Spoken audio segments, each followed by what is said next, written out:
جی ایک اور صاحب آپ سوال کر رہے تھے جی کہ اگر کوئی دوسری زبانوں کے اندر قرآن پڑھے تو کیا سجدہ تلاوت اس کے اوپر آئے گا؟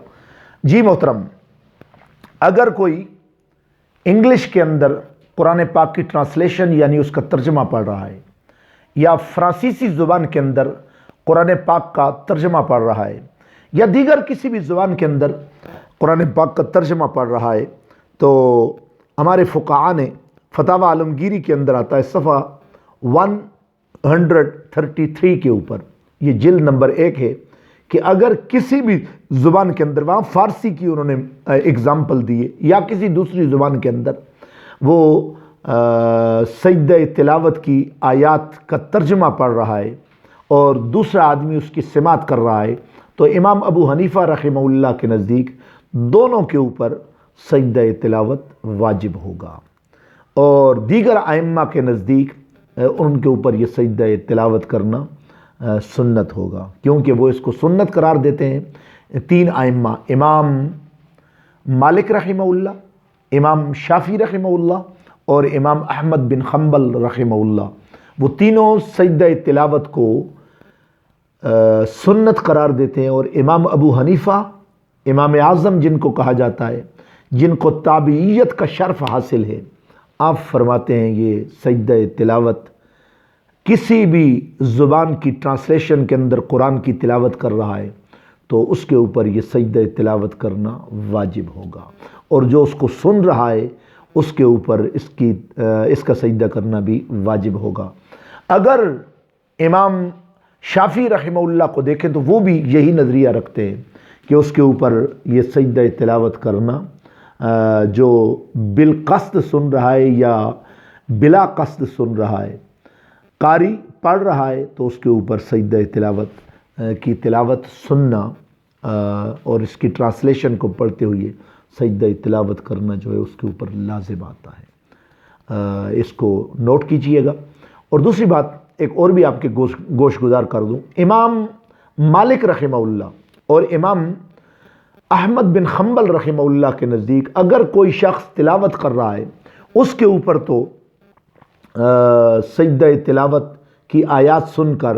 سجدہ تلاوت کی ٹرانسلیشن سن کر سجدہ تلاوت کرنا لازم ہو جاتا ہے،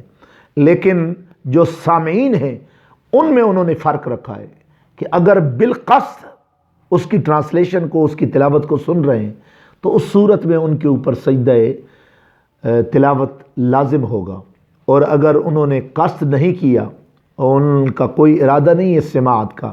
تو ان 2 ائمہ کے نزدیک اس شخص کے اوپر سجدہ تلاوت سنت نہیں ہوگا ان کے مذہب کے مطابق، جبکہ احناف اس کو واجب قرار دیتے ہیں۔ تو اس طریقے سے ایک اور مسئلہ بھی گوش گزار کرتا چلا جاؤں، بچہ اگر قرآن کی تلاوت کر رہا ہے یا اسی طریقے سے کافر قرآن کی تلاوت کر رہا ہے تو جو سننے والے ہوں گے ان کے اوپر، مسلمان ہیں تو سجدہ تلاوت لازم ہوگا، لیکن بچے کے اوپر یا کافر کے اوپر سجدہ تلاوت نہیں ہوگا، کیونکہ بچہ نابالغ ہے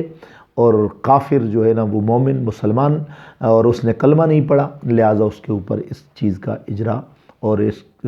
قانون کا اطلاق نہیں ہوتا، لہٰذا اس کے اوپر سجدہ تلاوت نہیں ہوگا۔ اسی طریقے سے اگر کوئی عورت ماہواری کے اندر ایام گزار رہی ہے، وہ تلاوت کرے تو سننے والوں کے اوپر، یا اس کے ہم بچہ اور بچی پیدا ہوئی ہے، نفاس کی حالت کے اندر ہے، اس نے تلاوت کر دی اس آیت کو، تو اس کو پڑھنا نہیں چاہیے، تو اس کے لیے منع ہے۔ اس نے اگر تلاوت کی تو وہ صاحب تلاوت نہیں تھی، اہل نہیں تھی، اس نے اگر تلاوت کی تو سامعین کے اوپر سجدہ تلاوت لازم نہیں آئے گا، اور اس کے اوپر بھی نہیں ہوگا چونکہ وہ صاحب کیا نام ہے تلاوت نہیں ہے، اس لیے۔ اسی طریقے سے ایک مجنون، لیکن وہ جنون جس کے اوپر جنون لمبا ہو جائے، جس کو جنون مطبق کہا جاتا ہے، تو وہ اگر تلاوت کرے تو پھر بھی سننے والوں کے اوپر سجدہ تلاوت نہیں ہوگا، اور اگر کم جنون ہے، تھوڑا سا ہوا پھر ٹھیک ہو گیا، اب اس نے تلاوت کی تو پھر سجدہ تلاوت سب کے اوپر لازم ہوگا۔ ان مسائل، چھوٹے چھوٹے مسائل کو غور کیجئے گا تاکہ سجدہ تلاوت، چونکہ آگے رمضان المبارک آ رہا ہے، لوگ تلاوت کرتے ہیں، گھروں کے اندر مائیاں بہنیں بچیاں تلاوت کرتی ہیں، تو اس کو غور کیجئے گا۔ جس کو معنی ایام حیض ہوں ان کو تلاوت سے دور رہنا چاہیے، اس طریقے سے بجائے ثواب کے الٹا گناہ ہوتا ہے۔ اللہ ہمیں عمل کرنے کی توفیق عنایت فرمائے۔ وآخر دعوایا ان الحمدللہ رب العالمین۔